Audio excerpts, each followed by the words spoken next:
And welcome back to Delta Daybreak. Mr. Ike Trotter is here to help us save for Christmas. Well, I'm going to try to give a few ideas. Hopefully. You know, we say this, Adrian, good morning to you. We say this every year, but Christmas rolls around so fast. Do you realize that Christmas is only 49 days away? Wow. So what I thought we might talk about today is making some preparations for the economic impact of Christmas and making sure that Christmas remains a fun event and that we don't dig ourselves into what I call a financial money pit by overspending and charging and doing those things that tend to happen. Now, Adrian, most of our viewers in the Delta here are good about budgeting for Christmas and spreading out those expenses that come about with what is called the biggest of holiday seasons. Yeah. But unfortunately, far too many go about on spending binges and charging and running up credit card bills. Like me. And what happens there is once you dig that hole in there, the farther down you dig yourself into, the tougher it is to climb out of that. Right. Now, as Jennifer knows, I talk about business ideas. I don't make political comments, but from a common sense standpoint, good financial reasoning says that you don't spend more money than you make. Right. That is, unless you're the United States government. And we've seen over the last 12 to 18 months some of the measures, necessary measures, that the government has had to take to keep us from falling too deeply into a recession. But there was an interesting article in the Wall Street Journal that said that approximately 40% of what taxpayers will be paying this coming year in federal income taxes will be going towards paying interest on the federal debt. Wow.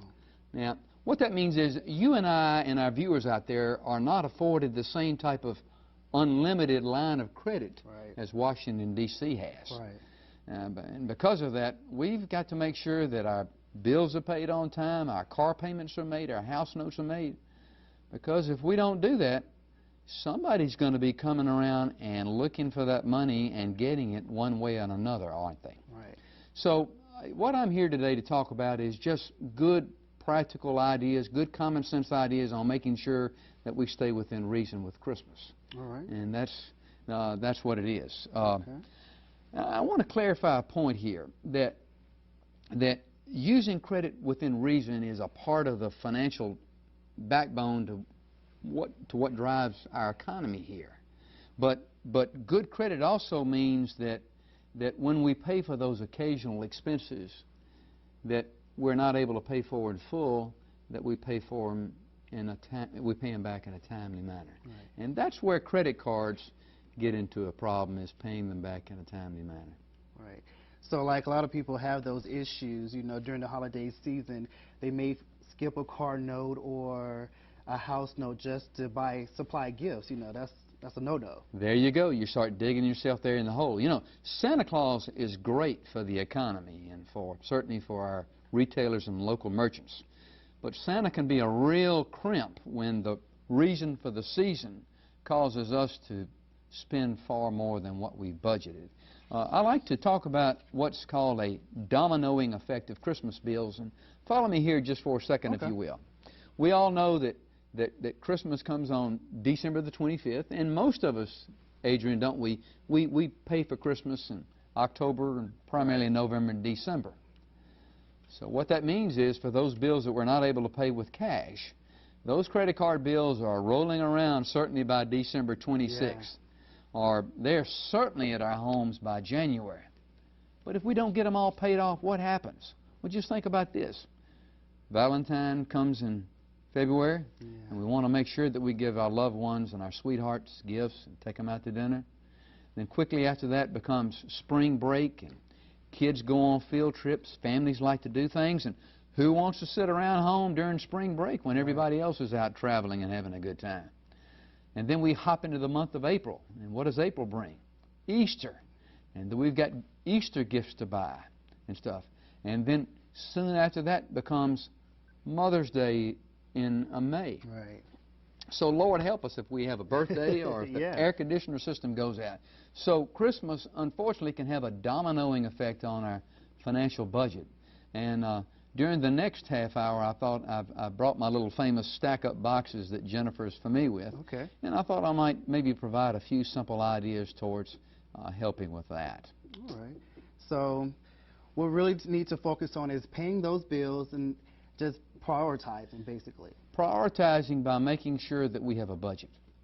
Christmas is a monster financially. And if we don't go into this process budgeting on what we can spend for, very quickly it can get out of control.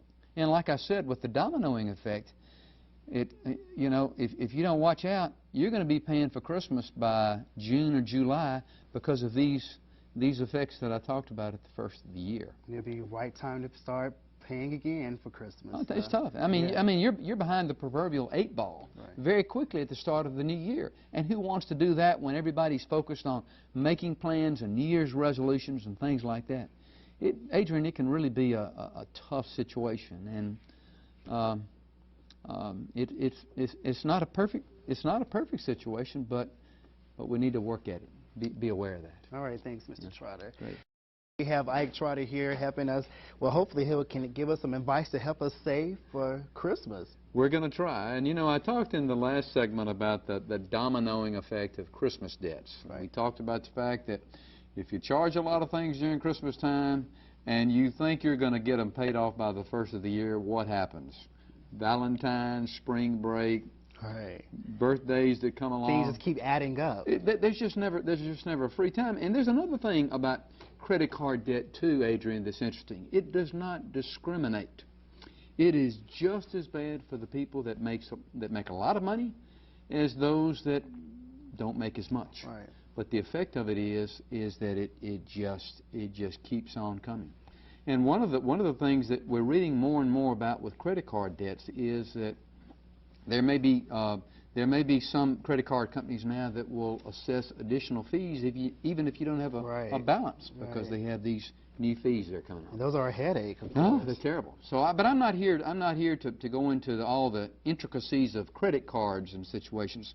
But what I thought we might do is maybe I brought a few ideas along to talk about maybe some concrete steps we could take towards keeping it under control. And Jennifer always enjoys this when I bring my little boxes. Okay. So I hope I can stack everything up today, but I like to use my boxes. Okay. And we'll start off by talking about the number one thing to do is to make sure that you always tell yourself no. Right. Absolutely. It's easier to go out to Belk or Lowe's or all these other places and think about buying that gift that you want to get, but it costs more than you think, and you try to rationalize that you should do it. It's important just to say no. I know President Reagan's wife, Nancy, used to have a campaign called Just Say No for people that were with drug abuse. Financially speaking, particularly as it goes with credit cards, just say no. Don't do that. The second thing that we talk about is create for yourself a pledge and commit that pledge that you have in writing.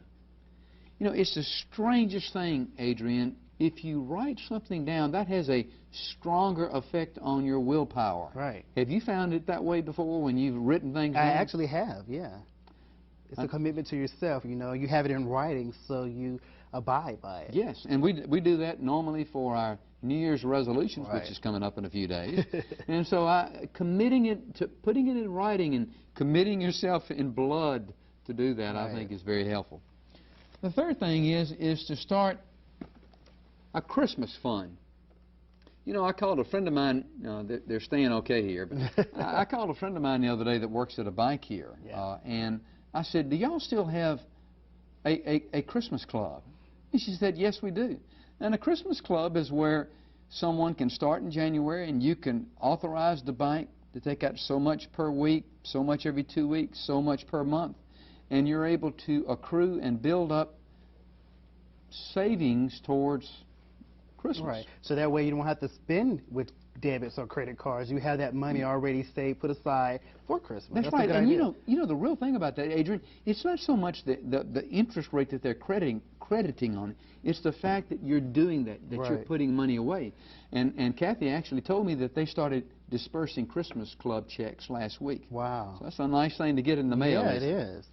And the final thing that we had to do is to think about paying on your smallest credit card balances first. Now, when you think of paying on credit cards, Dave Ramsey has done a wonderful job of exposing some of the problems with credit cards and the ways to take care of that. But most people that I found over my career, Adrian, they don't have just one credit card. They'll have 3, 4, 5, maybe 6 cards, and they just kind of pick which one they want to charge on. Yeah.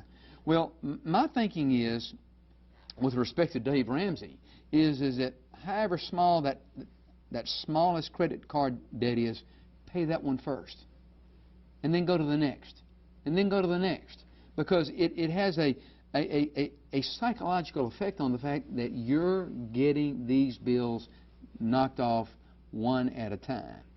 So anyway, these are some ideas that might could help some of our viewers in thinking as we are rolling into the Yuletide season. We noticed this past week, Christmas ads are starting to appear on television. They are. Yeah. So that's something that our Delta viewers here could maybe use, and I really wish them luck on this, because it's awfully tough.